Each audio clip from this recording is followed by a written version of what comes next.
그러니까 첫 번째 일단 그러니까 뭔가 가설을 세워요. 그러니까 퍼와 PBR가 낮은 기업이 좋은 기업 같아. 그럼 두 번째 그거를 검증을 하는 거죠. 실제로 내가 그렇게 투자했으면 돈을 많이 벌었을까? 그럼 세 번째 오케이 괜찮은 것 같네. 그럼 거기에 맞는 기업이 무엇인가? 여기 나오고 네 번째 이제 그걸 사는 거죠. 그리고 3개월 후에 무한 반복 이렇게 되는 거죠.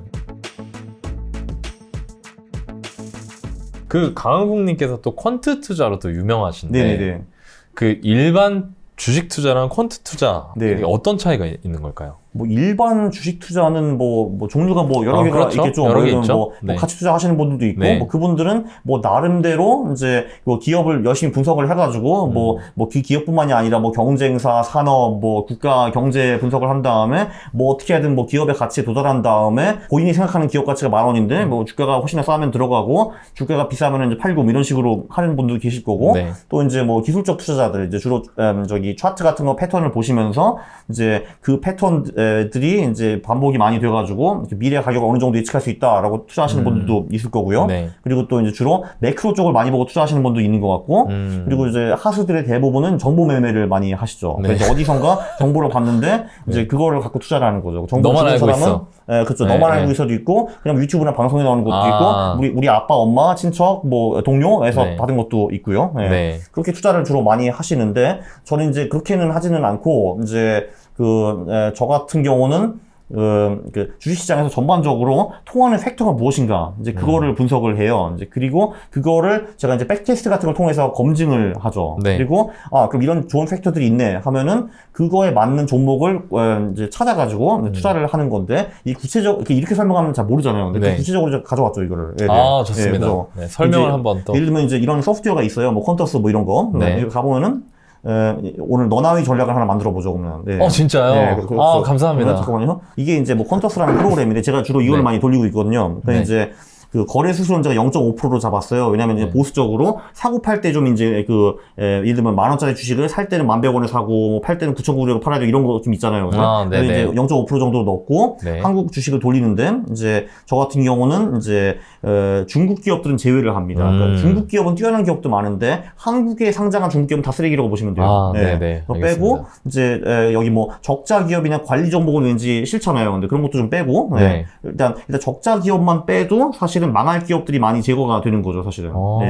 그리고 이제 금융주랑 지주사는 제가 이제 썩 뭐 좋아하진 않기 때문에 이제 뺐고요. 그리고 이제 예를 들면 제가 난 정말 예를 들면 자동차나 에너지가 싫어야 하면 그거 뺄 수가 있어요. 추가로. 네. 제외할 팩터들. 네, 맞아요. 굳이 그렇게 할 필요는 없고 여기 밑에 들어가면 이제 뭐 시가총액 같은 것도 이제 넣을 수가 있어요. 뭐 저기 이제 시가총액 뭐 상위 하위 20% 뭐 이런 식으로 넣을 수가 있는데 일단 그건 일단 좀 생략을 하고 그럼 이제 자 여기 가는 건데 그러면은 그 너나이님은 그러니까 주식을 볼 때 어떤 거를 중요시 여기세요? PER, PBR. PER, PBR. 좋죠. PER 퍼 PBR 넣어놓고. 또 뭐 좋아하시는 거 있으신가요, 혹시? 잘 모르겠습니다, 나머지는. 그래요? 네네. 그러면 그냥 퍼 PBR로 돌려도 되겠네요, 한번. 네네, 좋습니다. 그러면은, 일단 좀 이제 저렴한 그 주식들을 좋아하시네요, 그러면. 그러면은, 그러면은. 저는 약간 아파트도 저렴한. 그죠. 이게 뭐냐 하면은, 한마디로 한국에서, 퍼와 PBR가 낮은 20개 종목만 주구장창 사는 거예요. 그걸 분기한변 리밸런싱. 그러니까 오늘, 이제 퍼와 PBR가 가장 낮은 20개 기업을 사가지고, 그거 3개월 가지고 있다가 3개월 후면 그 종목들이 좀 변할 수가 있잖아요. 걔를 교체하는 거예요. 이거를 이제 우리가 2002년부터 22년까지 20년 동안 했다고 가정을 하는 거예요, 이게. 이게 백테스트를 해보는 거군요. 이게 백테스트거든요. 그러면 이제 조금 전에 말씀하신 그 전략이 좋은지 아닌지 얘가 이제 검증을 해주는 거죠. 보통 검증 기간이 아마 30초에서 1분 정도 걸려요, 이게. 복리 31% 나쁘지 않네요, 그죠? 그래서 이제 이런 식으로 전략을 짜는 건데. 복리 31%요? 네, 나쁘지 않죠, 그죠? 이게, 그리고 보면은 이제, 근데 물론, 여기 이제 MDD가 61% 나와요. 그러니까 이제 작살을 할 때는 크게 작살하는, 여기 보세요. 여기 작살할 때도 있고요. 이제, 그래서 보면은 이제. MDD는 또 우리 시청자분들 모르실 수 있어서. 많이 얼어 터질 때.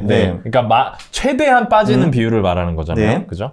그리고 보면은 최근 20년에는 엄청 좋았는데 최근 10년에는 이제 겨우 복리 12%밖에 못 벌었어요.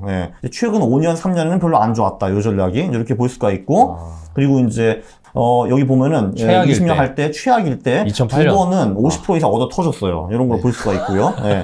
그래서 이제 이 전략이 네. 그냥 그래 그럼 이거 그냥 하고 3개월에 한번 리밸런싱 해가지고 그냥 복리 30% 벌면 되겠네 하시는 분들은 이게 심리적으로 꽤 어렵다라는 걸 볼 수가 있죠. 그러니까 이런 걸 보면은 그러니까 예를 들면은 여기 보면은 2008년 10월에는 한 달에 마이너스 39% 난 적이 있어요. 이 저포 저피비아 멘탈 나가겠다 진짜. 그렇죠. 코로나 때도 막 마이너스 19%도 있었고, 그래서 이제 이런 백테스트 소프트웨어를 돌려보면 이제 이런 거를 파악을 할 수가 있는 거죠 우리가. 그러니까 이제 그러니까 한마디로 내가 실제로 이렇게 투자했다고 하면서 좀 이제 이 숫자에 공감을 하면서 이제 들어가 보는 거죠. 아 그래 이때는 내가 정말 많이 울었겠구나. 뭐 이렇게 하면서 2008년 10월 힘들었겠네요. 하면서 그죠. 네. 네. 그럼 이렇게 해서 지금 강한국님께서 본인의 그 전략을 짜신 거죠. 그렇죠. 이제 이렇게 비슷하게 해가지고 전략을 만드는 거죠. 그죠. 이거 야 이거 대박이다. 그리고 이제 그럼 얘가 이제 종목도 뽑아줘요. 보면 이제 그럼 예를 들면은 종목이 나와요? 그러니까 보면은 이제 이 전략이 예를 들면 뭐 그럭저럭 뭐 괜찮네라고 하잖아요. 근데 그러면 이제 뽑을 수도 있어요. 여기 뭐 20개 종목 뽑으면 돼요. 이렇게. 그럼 그러니까 예를 들면 이제 나는 이제 PBR 전략을 쓰고 싶다라고 할 수 있는 거잖아요. 뭐, 왜냐면은 뭐 그럴듯하고 싸 보이고 그런 기업들이니까. 그럼 얘가 종목을 뽑아줘요. 지금 당장 20개 기업 뭔지에 대해서. 여기 나오네. 물론 지금 이걸 사라는 게 아니고요. 지금 저희가 막 만든 전략이니까. 보면 여기 뭐, 이원부터 이마트, 뭐, SK 디스커버리, 뭐, 어쩌고 이런 기업들이 나오는 거죠. 그래서 이제, 그러니까 첫 번째, 일단, 그러니까 뭔가 가설을 세워요. 그러니까 퍼와 PBR가 낮은 기업이 좋은 것 같아. 그럼 두 번째, 그거를 검증을 하는 거죠. 실제로 내가 그렇게 투자했으면 돈을 많이 벌었을까? 그럼 세 번째, 오케이, 괜찮은 것 같네. 그럼 거기에 맞는 기업이 무엇인가? 여기 나오고, 네 번째, 이제 그걸 사는 거죠. 그리고 3개월 후에 무한 반복. 이렇게 되는 거죠. 3개월 후에 또 이거에서 들어가서 그렇죠. 그대로 실행해서 나오는 기업들에 맞게끔 기존 거 싹 다 팔고 또 다시 그걸로 사고. 그렇죠. 예를 들면은 3개월 후 오면 이제 이원과 이마트가 없을 수도 있어요. 딴 놈들이 여기 들어가 있는 거죠. 그렇죠. 그럼 이제 근데 이원이 계속 있어요. 그럼 이원은 그냥 가지고 가는 거고 이마트는 없네? 하면 이마트는 팔아버리고 그 딴 놈으로 교체하는 거죠. 그렇게. 야 이거 되게 진짜 완전 정말 공식 기계 같은 투자. 그쵸? 감정을 배제하는. 그렇죠. 그리고, 옛날에는 제가 이렇게 해서 50개를 뽑아가지고, 그 안에서 막 20개를 이제 뽑아내는 노력을 했어요. 근데, 늘 제가 버린 30개 기업의 수익이 높더라고요. 그러니까 한마디로 저는 이제 별 쓸모가 없다는 거죠. 이제 뭐, 옥석을 뽑는 그런 그 작업에서. 됐다 하면은 저는 그냥 이제 이것도 기계적으로 하겠다. 맞아요. 그리고 지금 그 프로그램 이름이 이제 요거는 이제 퀀터스라는 프로그램이고 지금은 무료예요. 언젠가 유료가 될 것 같아요. 그리고 유료 프로그램 그리고 예를 들면 젠포트라는 것도 지금 이제 요 정도 레벨은 무료로 지금 하고 있는 것 같아요. 근데 그거는 이제 조금 더 덜 심플해요. 작동을 하기가. 그리고 이제 또 뭐 유료 프로그램, 뭐 퀀트킹이라는 프로그램도 있고, 뭐 올라떼라는 것도 있습니다. 이런 소프트웨어들이 여러 개가 있어요. 그리고 요거 같은 경우도 이제 한국, 미국 둘 다 가능하고요. 좋네요, 이거. 이게 정말 전형적으로 내 감정을 배제하고 나는 기계적으로 투자를 그런 말 하잖아요. 1년에 난 4번만 사고 팔고 끝낸다. 이런 투자할 때 백테스트용 원칙 수립하는 용으로 활용할 수 있겠네요. 그렇죠. 그리고 정말 본인이 가치 투자를 잘 하신다고 해도 일단 이런 식으로 검증해보는 소위 내가 이제 일단 어느 정도 수치로 기업을 거른 다음에 그 후에 추가 분석을 하는 것도 괜찮을 것 같아요. 가치 투자 하시는 분들도 뭐 저피별 크게 싫어할 것 같진 않거든요. 근데 그럼 이제 이렇게 뽑아놓고 그래? 이원 분석해보자. 이마트 분석해보자. 이렇게 할 수 있는 거죠, 그게. 그것도 하나의 방법이죠. 좋습니다. 이게 그러니까 그 범위를 확 압축시켜주는 어떤 그런 효과가 있겠네요. 지금 퀀트 투자 하신다는 게 강국님께서도 여기에 이렇게 집어 넣어가지고 그냥 그대로 하시는 거예요. 그렇죠. 이제 해가지고 저한테 무슨 뭐 엄청난 뭐 비밀 전략이 있는데 별로 없어요. 그거 책임 나가세요, 그거 사실. 맞아요. 거인의 포트폴리오 보고 울트라 전략 이런 것도 있고. 이렇게 할 수 있겠다 싶은 생각이 들더라고요. 이걸 쓰시는구나. 그렇죠. 근데 참고로 여기 보시면 조금 전에 이제 퍼랑 PBR을 말씀하셨잖아요. 보면은 여기 보면은 뭐 딴 지표들도 되게 많아요. 되게 가치 많네요. 팩터라고 해가지고 근데 기본적으로 가치 팩터에 있는 애들이랑 여기 성장 팩터에 있는 애들은 기본적으로 거의 다 좋아요. 여기 있는 애들. 그래서 이제 여기 몇 개 저기 몇 개 쓰면은 보통 다 괜찮은 전략들이 나와요. 그럼 이거 파는 날짜는 어떻게? 뭐요? 파는 날짜는? 파는 날짜? 파는 날짜는 이제 그 리밸런싱 구간을 예를 들면 3개월이라고 했다고 하면 3개월 후에 하면 되죠, 이렇게. 근데 아까 4월 22일 날 딱 파셨다고 하셨는데. 저 같은 경우는 이제 10월 말에 한번 들어가고 반기로 할 것 같아요. 그 다음에 이제 그냥 6개월 동안 냅두고. 또 4월, 10월 이렇게. 그죠. 그리고 거기서 나오는 돈을 계속 불리면서 이제 복리로. 네, 그죠. 예. 근데 이제 4월, 10월에는 주식 비중을 좀 덜 가져가죠. 예. 그 이슈 때문에. 예. 아, 네네. 그쵸. 네. 안 좋아지는 그 이슈 네, 때문에. 그렇습니다. 이게 퀀트 투자가 이게 맛집 레시피랑 똑같다. 네, 맞아요. 네. 네, 그렇습니다. 네. 그런 얘기를 또 하셨다고. 아, 네, 맞아요. 제가 새 책 쓰는데 거기 아예 처음에 그걸 써요. 그냥 레시피대로 투자를 하라고 그냥. 예. 그러니까 보통 이제 진짜. 사실 대박이다. 우리가 이제 식당을 차려야 되는데 전 요리를 참고로 전혀 못 하거든요. 근데 네. 저보고 갑자기 와가지고 너 파스타집 무조건 해야 되고 안 하면 너 죽어 하면은 해야 되잖아요. 근데 네. 그럼 이제 제가 막 파스타를 사서 하는 거는 좀 아니잖아요. 그게. 그러니까 네. 빨리 이제 유튜브 가가지고 백종원 아저씨 찾아보고 할 거 아니에요, 제가. 네. 그래서 그렇죠. 투자도 똑같이 할 수가 있거든요. 왜냐면 이런 레시피들이 상당히 많이 공개가 되어 있기 때문에 다 안 해요, 사람들이. 그러니까. 집안에 파스타 방법 만들어가지고 이제 뭐 소금 대신 설탕을 넣고 막 만들어요. 오늘. 그다음에 그거 팔아요, 사람들한테. 아무도 안 할 거 아니에요, 그게. 맛이 없으니까. 그렇죠. 예. 아, 이거 너무 공감되는 게 저도 투자 기준이 있거든요. 그러니까 네. 투자 기준이 레시피인데 뭐 대부분 그렇죠. 제가 쓰는 투자 기준도 다 백테스트를 통해서 나온 거니까. 그렇죠. 예, 네. 그거 그렇게 얘기를 이렇게 합시다라고 했는데 막 열심히 막 들으시고 막 받아 적으시고 한 다음에 근데 안 해요. 예. 와서 이제 물어보실 때는 예. 이건 어떠세요? 제가 말씀드린 그게 아닌데요. 예. 그래서 저 백종원의 골목식당 볼 때 되게 공감 많이 돼요. 아, 그쵸. 그러니까 한마디로, 그분은 사실 좀 이제 비즈니스를 하는 방법을 알려주시는 네. 거잖아요. 잘 근데 팔리는 식당을 이제 꾸리는 거. 그쵸. 근데 네. 그냥 그거를 그냥 따라 하시는 분들 다 성공하는데, 이제 본인의 고집을 부르시는 분들은 결국 실패한다고 제가 들었어요. 맞습니다. 그죠. 맞습니다. 그러니까 나름대로 본인이 뭐 장인 정신인데 어떻게 이런 쓰레기 같은 스시를 만드냐, 뭐 이런 분들 있잖아요. 네, 그럼 그쵸. 망하는 거죠, 거기는. 예, 그죠. 야, 이거. 네. 아니, 그 작가님 처음에 투자하실 때부터, 처음부터 이렇게 하셨어요? 예, 저는, 예, 그쵸. 예. 그때 와. 제 레시피는 좀 간단한 레시피였는데, 근데 네. 이게 엄청난 간단한 레시피도 주가지수보다 다 높게 나와요, 수익이. 예, 당연히. 예. 진짜 신기하다. 예. 그러니까 조금 전에 퍼피비 이것도, 이게 사실 엄청 간단한 전략이잖아요. 네, 그냥 이 정도는 진짜 거의 뭐, 그 파스타 넣고, 그냥 네. 소스 하나만 부어요. 네. 그 정도잖아요. 네, 이 정도는 그렇죠, 사실. 그렇죠. 예. 근데 이 정도도 꽤 막강하게 나오잖아요. 이 정도면 사실. 그러니까 30%가 네. 나오네. 주가지수 정도는 그냥 밀어버리죠, 이걸로. 예. 야, 이거 진짜 대박이다. 이게 사실 이제 2014년에 매틱 스튜디오라는 이제 책을 보면은 거기 그 말이 나와요. 이제 문명록 교수님이 쓰신 게 퍼가 7 이하이고 네. PBR가 1 이하인 그런 주식들만 집합해서 사는 장난감 같은 전략도 주가 지수는 쉽게 이긴다라고 나와 있어요, 거기에. 근데 그 책이 나온 게 2014년인데 그 후 8년 동안에도 그 장난감 전략으로 계속 이길 수 있어요. 네. 야, 네. 그거는 연평균 몇 프로 정도 나와요? 그거 한 15% 원전이 나고요, 그 원전이. 15%요? 네, 그 정도 나고요. 네, 네. 연평균 15%면 가만히 있어 봐봐. 네. 4년, 5년. 5년에 2배씩 두네요? 그죠? 네, 네. 네. 와, 이거 장난 아닌 건데. 그 장난감 전략이 그 최근 8년 동안에는 이제 전체 주식에서 복리 10% 그리고 소형주에서 복리 20% 나왔어요. 그 정도. 네. 야, 그 그쵸. 소형주라 하면 전체 시총 기준으로 시총은 상장된 기업 하위 중에 20% 정도. 하위 20%. 네, 네, 예.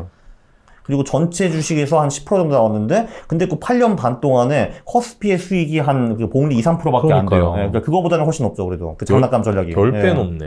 네. MDD는 어땠습니까? MDD는 당연히 높죠, 그것도. 아. 개별주 전략은 MDD가 높은 거를 피해갈 수 없습니다. 그러면은, 뭘 해도. 예. 그러면 결국에 내가 그 떨어질 때 많이 떨어진다는 얘기니까 빠질 네. 때, 깨질 때. 네. 그때 깨질 때, 그때 흔들리면 안 되겠네요. 아니면은 이제 네. 뭐 이런 방법들이 있죠. 예를 들면은 뭐 저기 뭐 연구 포트폴리오 같은 게 있거든요. 네. 이러면 이제 이게 연구 포트폴리오인데 이게 바로 그 주식과 채권과 금과 현금에 25%씩 이제 투자를 하는 연구 포트폴리오라는 게 황금 있거든요. 비율, 황금 네, 비율. 황금 비율이죠. 네, 이런 네. 게 있는데 그러니까 예를 들면은 그 주식 퀀트를 해가지고 MD가 높은 거 그거를 피해가고 싶으면은 이런 식으로 연구 포트폴리오를 하되 요 스파이 그러니까 미국 주식을 빼고 거기에 내 퀀트 전략을 넣을 수가 있죠. 예를 들면. 그러면은 MDD는 이런 식으로 좀 아름답게 유지가 되는데 이제 그 수익도 좀 줄어들겠죠. 그래도 네. 이제 훨씬 더 안정적인 포트폴리오를 유지할 수 있죠. 그게. 내가 마음이 네. 깨지는, 그쵸. 마음이 멘탈이 깨지지 않게. 네. 그렇죠. 왜냐면은 그런 식으로 하면 내 주식 비중이 반토막 나는 건 똑같거든요. 근데, 네. 근데 내 주식 비중이 12.5%니까. 25%니까 네. 이제 멘탈이 좀 덜 터지죠. 그리고 아. 내 주식이 박살날 때 아마 금이나 채권이 좀 받쳐주겠죠. 그래도. 네. 이거 그래서 너무. 이제 이런 방법이 있죠. 네, 네. 저 정말 관심이 많습니다. 아니, 네. 저 진짜 관심이 많거든요, 네. 이거에. 그렇죠. 왜냐하면 너무 진짜 좋다. 대부분 사람들은 그 너나위 전략에 자연자산을 몰빵해가지고 아마 못 버틸 거예요. 왜냐하면 네. 그 50%, 60% 깨지는 구간들이 계속 나오잖아요. 이게. 네, 네, 맞아요. 이제 20년 동안에 20% 이상 터지는 게 5번이나 나오고 50% 이상 터지는 게 2번이나 두 번 나오잖아요. 나오니까. 네, 그죠. 네. 그러니까 반토막 난다는 얘기잖아요. 그렇죠. 반토막이에요. 그 맞아요. 그러니까요. 10억이 5억이 되는 거예요. 짠나잖아요. 아, 진짜 짜증나는 정도가 아니죠. 진짜. 이거 진짜 힘들 텐데 이거를 완화시켜 주는 거죠. 대신 이제 수익률은 좀 떨어진다고 돈이 하더라도 30못 보죠, 당연히. 그죠. 그죠. 예. 이거 이렇게 접근할 수 있을 것 같아요. 그러니까 예를 들어서 내가 투자 공부를 하고 멘탈 트레이닝을 하면서 네. 초반에 젊을 때 작은 돈으로 내가 자산을 불리겠다 할 때는 지금 말씀하신 이 너나위 전략이요. 네, 이 네. 퀀트, 예. 이 퀀트, 주식 퀀트 네. 그리고 어느 정도 내가 자산이 쌓여 있고 네. 나는 이게 시장을 인플레이션을 이기는 정도 수익으로 계속해서 내 자산을 안 잃으면서 끌고 가고 싶다. 그렇죠. 지키는 쪽으로 넘어가는 거죠. 네, 그럼? 지키는 네. 쪽으로. 예. 그러니까 규모가 커지면 지키는 쪽으로 넘어가고 싶은데 또 관심이 생기니까. 그죠. 예. 그럴 때는 연구에다가 주식 부분을 S&P나 뭐 코덱스 이런 거 말고 이렇게 또 퀀트를 짜가지고 하는 그렇죠. 것도 그렇죠. 괜찮은 네, 네, 거거든요. 맞아요. 네. 아, 이쯤에서 또 제가 또 안 여쭤볼 수가 없는데. 네, 네, 네. 그렇죠. 보셔야죠. 네. 요새 얼마 정도 순자산 되시는지. 지금은 뭐 한 60억 정도 되는 것 같은데. 네. 근데 뭐 사실 거기 뭐 이제 비상장 주식도 포함되고 있게 하니까 네. 이제 그 평가는 그냥 그분들이 마지막으로 아, 투자받은 그렇죠, 밸류 이런 그렇죠. 식으로 한 거고요. 뭐, 네. 뭐 그런 식으로 한 거죠. 네. 그래서 오늘 당장 얼마냐 하면은 뭐. 아, 그렇죠. 말씀 없어요. 맞아요, 네, 맞아요. 네. 저도 마찬가지입니다. 네. 그거는. 한 달에 얼마 정도 쓰세요? 아, 저요? 네. 아, 요즘은 그래도 꽤 많이 쓰고 다니는 것 같아요, 그래도. 예, 제가 옛날에는 그래도 진짜 막 월 30만원 막 살고 그랬거든요. 네, 네. 그 돈을 모으는 종잣돈 시기에는. 네, 네. 지금은 뭐 많이 모았으니까, 예, 재밌게 놀고 있습니다. 네. 아, 진짜 즐거운 파이어 생활 하시는 것 요번 같아요. 그래도 휴가 한번 갔다 오는데도 뭐, 통 다 쓰니까 뭐 한 800원 쓴 것 같아요, 그래도. 그러니까. 아, 네. 3주 동안요? 그죠, 예. 별로 안 쓰신 거 아니에요? 아, 그런가요? 비행기 값까지 포함해서? 그죠, 비행기가 200이었고, 네. 그죠, 거기 리조트 스펙백이 동계 300 정도 했고, 네. 들러리 어쩌고저쩌고, 예, 그 정도 7, 800 쓴 것 같네요, 그래도. 아, 예. 투자를 그럼 시작하신 게 기간이 어느 정도 되시는 거예요? 아, 그 주식 같은 거요? 네. 전 2004년에 이제 주식을 시작했고, 2006년부터 콘트를 하기 시작했고요. 네. 네. 근데 뭐 그거 말고도 돈 되는 거는 뭐 많이 해봤습니다. 네, 이것저것. 네. 다른 것도 하셨어요? 아, 부동산도 했고, 부동산 경매도 했고, 아. 코인도 했고, 경매도 하셨어요? 차익거래도 했고. 경매는요, 제가 이제 2010년에 했어요. 제가 그때 네. 사회생활 그 초년생 2년 차였거든요, 그때. 네. 그때 이제, 저희 동기 형님도 그쪽에 이미 관심이 있어가지고, 네. 저랑 이제 사부님한테 갔죠. 사부님 이름이 황금숙이에요. 그분이 경매를 한 10,000건 이상 하셨대요. 와, 그때 진짜요? 비즈니스 모델은 이제 아파트가 통으로 경매 나오는 거 은근히 많잖아요. 시골 같은데. 그쵸. 그래야지 이제 학생들이랑 같이 공동 구매를 할 수가 있으니까. 네. 그런 식으로 해가지고 저기 충남 예산에 있는 그 아름차 아파트를 팔았었죠 그때. 네, 맞아요. 저는 결론적으로 좀 고생을 많이 했어요. 수익은 굉장히 그러셨을 좋았는데. 것 같아요, 근데 이제 그게 명도에서 굉장히 좀 어려웠고 어렵죠. 유치권 문제도 있었고. 근데 결론적으로 한 1년 정도 해가지고 수익은 상당히 많이 났어요 그걸로. 그거까지는 좋았는데 제가 그때 느낀 거는 나 직장인으로는 이거 하기가 좀 무리다. 왜냐면 그때 제가 운 좋게 좀 널널한 부서에 있어가지고 그냥 막 평일에 휴가 내고 가기도 했는데 그게 좀 어려웠더라고요. 그리고 이제 저 같은 경우는 확실히 좀 사람들만 부대끼고 뭐 설득하고 명도하고 이런 거 좀 남았더라고요, 이게. 네네, 예. 또 노동 집약적인 면이 있죠. 맞아요. 노동을 좀 해야 돼요. 맞아요. 그게 투자마다 약간 다른데. 네, 맞아요. 그 노동 집약적인 게 또 좀 있고. 근데 물론 제가 거기 노동한 거 치고는 수익이 높았죠, 사실. 왜냐면 그렇죠. 그 돈을 제가 회사에서 벌었다면 1년 뺑뺑 돌아야 되는데. 그죠? 네. 그래서 그거는 좋았는데, 근데 회사와 그거를 병행하기는 저는 좀 어려웠어요. 네. 그래서 이제 퀀트 쪽으로 완전히 집중하시기 시작했군요. 그때도 컨트롤 리미트 학원이 있었죠. 근데 그것도 하고 이것도 했는데, 이것은 이제 분명히 훌륭한 방법이기는 한데, 나한테, 그때 그 시기엔 나한테 어울리지 않았다라고 생각을 했죠. 근데 정말 저는 이제 은퇴를 하시고, 이제 치킨집이나 뭐 이상한 사업을 하는 것보다는 경매를 공부하는 게 훨씬 낫다고 생각합니다. 저는. 네. 저도 뭐 공감합니다. 네, 이것도 다 투자인데, 근데 네. 이게 사람마다 또 그게 있는 것 같아요. 네. 네, 저는 돌이켜보면은 처음에 부동산 투자, 전 제 책에도 부동산 투자를 제가 고른 이유를 좀 써놨거든요. 네네네. 근데 부동산이 저는 좀 맞는 것 같다는 생각이 들었었고, 네. 또 이제 또 우리 작가님처럼 또 이렇게 그 증권 투자하는 게 또 적합하다고 판단하시는 분들도 네. 있으니까. 지금 만약에 예를 들어서 내가 딱 1,000만 원 있다. 네. 그리고 1,000만 원 정도로 해야 될 것 같다. 난 내가 지금 처음이라. 네. 지금 상황에서 어떻게 접근하면 좋을까요? 어떤 거 사면 제 좋을까요? 생각에는 그냥 자산 배분으로 가볍게 시작하는 게 좋은 것 같아요.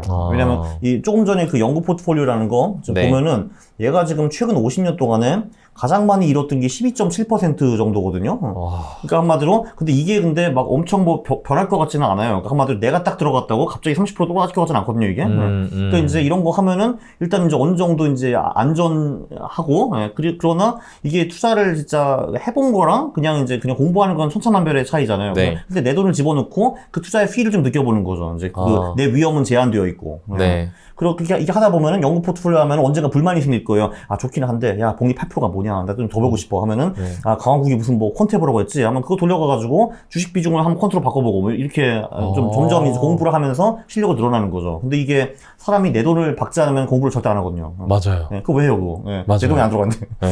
어렵죠. 그쵸. 이거 연구 포트폴리오는 어떻게 사야 되나요? 이거요? 네. 그냥 뭐, 가장 심플한 방법은, 그냥 뭐, 증권사에서 그냥 그 미국 ETF 사는 게 심플하죠. 그냥 GLD, SPY, TLT, 그리고 현금은 현금으로 갖고 있는 거죠, 그냥. 그냥 증권사 앱에서 미국 골드랑 그쵸. 그다음에 GLD, SPY, TLT. 그거를 내가 가진, 거의 250만 원씩. 그렇죠. 그러면은 현금 250만 원 해가지고 딱 1000만 원이 딱 세팅이 되겠네요. 그리고 나서 이걸 계속 지켜보면서. 그렇죠. 이게 혹시 연구 포트폴리오의 그 장기 평균 수익이 얼마나 됩니까? 복리 8% 정도요. 8%요? 그 보면 복리 8.5로 나오네요, 그죠? 1970년부터. 이것도 작은, 1970년부터요? 50년 동안요? 그렇죠. 그래서 원금이 그래도 한 100배 됐네요, 그죠? 100배는 아니지만 뭐 한 80배, 70배? 그래도 됐네요. 근데 뭐 50년은 70배니까요. 뭐 인플레이션. 그렇죠. 인플레이션 감안하면 또 저기 실질은 또 저기 한 게 있겠죠. 그렇습니다.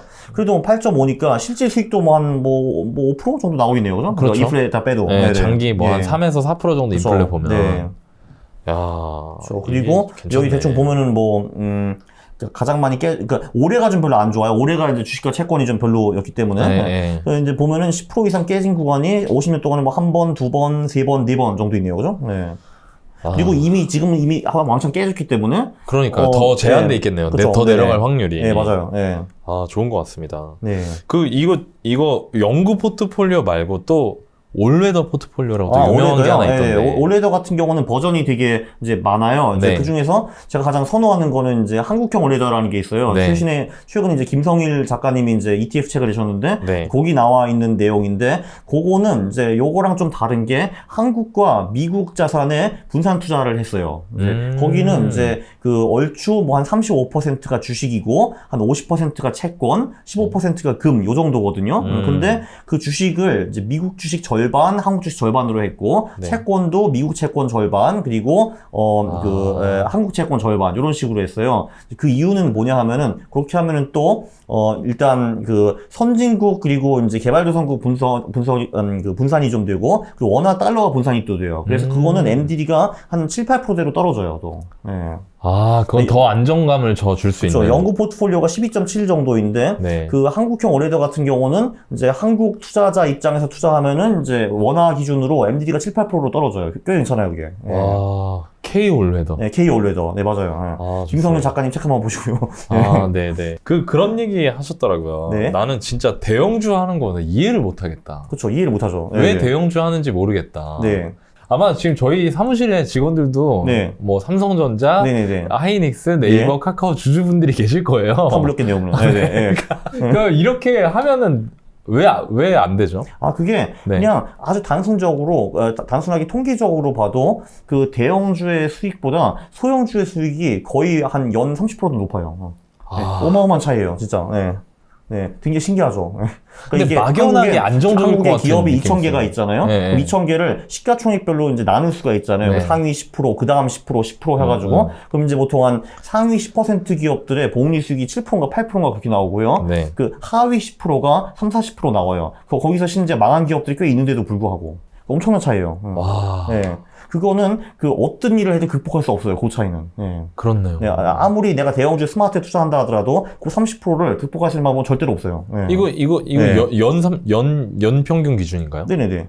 이야, 이거 엄청나죠. 극복 못하죠. 그렇다고 해서 물론 소형주 사면은 얘가 매주 오른다 이런 건 당연히 아니고요. 근데 평균적으로 한 20년 단위로 보면은. 그리고 그 초소형주의 엄청난 초과 수익이 줄어들 기미가 전혀 안 보여요. 진짜요? 계속 높아요. 최근 3년도 그렇고 최근 5년도 그렇고 최근 10년도 그렇고 계속 이게 보온이 35, 40%가 유지가 돼요, 이게. 되게 신기해요. 예. 그러니까 초소형주가. 예. 이게 사람들이 잘 모르죠, 아무리 수익할 수 네. 있다고 수익 얻을 수 있다 하더라도 이게 시총이 너무 작은 막 그런 소형주는 사람들이 막연하게 두려워하는 것 같거든요. 그렇죠. 그러니까 그거를 분산 투자를 해야죠. 여러 개를. 예. 그리고 정 두려워하면은 그냥 뭐 부채 비율 같은 거 붙여요. 그냥 필터 같은 거. 뭐 150% 이하 뭐 이런 식으로. 이게 우리가 초소형주라고 하면은 무슨 구멍가게 중소기업으로 착각을 하는데 그게 아니거든요. 사실 상장할 정도면은 그 다 어느 정도 시가총액 규모가 뭐 300억, 500억 원 되는 기업들인데 네. 그거 다 기업 그 직원들 수십 명 있는 상당히 큰 중견 기업이에요. 보면 네, 그게. 네. 그래서 그리고 아무리 초소형주라 하더라도 수익이 있고 부채가 별로 없으면 안 망합니다. 망할 수가 없어요, 기본적으로. 네, 그렇잖아요. 그렇네요. 네, 그래서 그 정도 필터만 넣으면 돼요. 흑자, 뭐 그리고 뭐 부채율 150% 미만 이런 정도만 해도 사실은 그런 이제 좀 이상한 초소형주들은 거의 다 피해갈 수 있어요. 네. 좋습니다. 그리고 좋습니다. 그런 거를 예를 들면 2, 30개 정도 사면은 네. 뭐 당연히 그래도 망할 애들이 한두 개가 있죠. 근데 네. 그러면은 걔 제한다 하더라도 나머지로 돈 벌면 돼요. 네. 그렇네요. 네. 왜냐하면은 내가 예를 들면 20개 기업을 샀는데 한 개가 망했다 하면은 5% 날아가는 거거든요. 네. 근데 예를 들면 나머지 19개 애들이 잘하면은 되는 거예요. 네. 아까 그 3, 40%라는 게 네. 그 하위 10%, 네. 그 하위 10% 전체 평균을 네, 말씀하시는 맞아요. 거죠? 그 랜덤 소형주. 맞아요. 그러니까 네. 상패되더라도 뭐 한두 개 상패되더라도 나머지에서 또 괄목할 만한 성과가 나오면은 다 맞아요. 만회할 네. 수 있다. 맞아요. 가끔 이제 소형주는 500%, 1000%짜리도 나오거든요. 근데 네. 그게 이제 소위 부진한 소형주들의 그 수익을 다 만회해 주는 거죠. 네. 묶어서 사는 거군요. 네, 그렇죠. 네. 좋습니다. 왜냐면 저도 그냥 한 개 특정 소형주에 내 자산을 몰빵하는 건 저는 별로 추천하지 않아요. 네. 네. 그게 이상한 기업일 가능성도 있으니까. 그러니까요. 네, 그죠. 네. 그래서 재밌는 거는, 그래서 이제 그 대형주 포트폴리오랑 소형주 포트폴리오랑 굴려보면은 MDD가 소형주 포트폴리오가 더 낮아요, 심지어. 수익이 워낙 높기 때문에. 네. 네. 그래서 대형주 전략들 돌려보면은 MDD가 막 60, 70% 나오는 애들 꽤 있어요, 보면은. 되게 놀라요. 그냥 일반 사람들이 갖고 있는 약간 편견 같은 거군요. 네, 그렇죠. 네. 그리고 이제 리처드 데니스라는 이제 분이 계시는데 그분이 제가 알기로는 뭐 200불을 1억 불로 만드신 분이에요. 이제 그분이 그 말씀하셨죠. 이제 투자할 때 편한 거는 하지 말아라라고. 네가 심리적으로 불편한 것만 옳은 것이다. 그리고 이제 네가 고민해가지고 이제 두 개의 초이스를 할 수 있으면은 네가 심리적으로 더 불편한 것만 골라서 하거라라는 말이 있어요. 네. 소형주 불편하죠. 선택. 대형주는 뭔가 좀 친근해 보이고 편해. 나도 카카오톡 쓰니까 네. 이제 뭔가 안 망할 것 같. 네. 예. 근데 뭐 당연히 대기업들이 별로 안 망하기는 하죠. 네. 예. 근데 돈이 안 되니까요. 그게 문제죠. 네.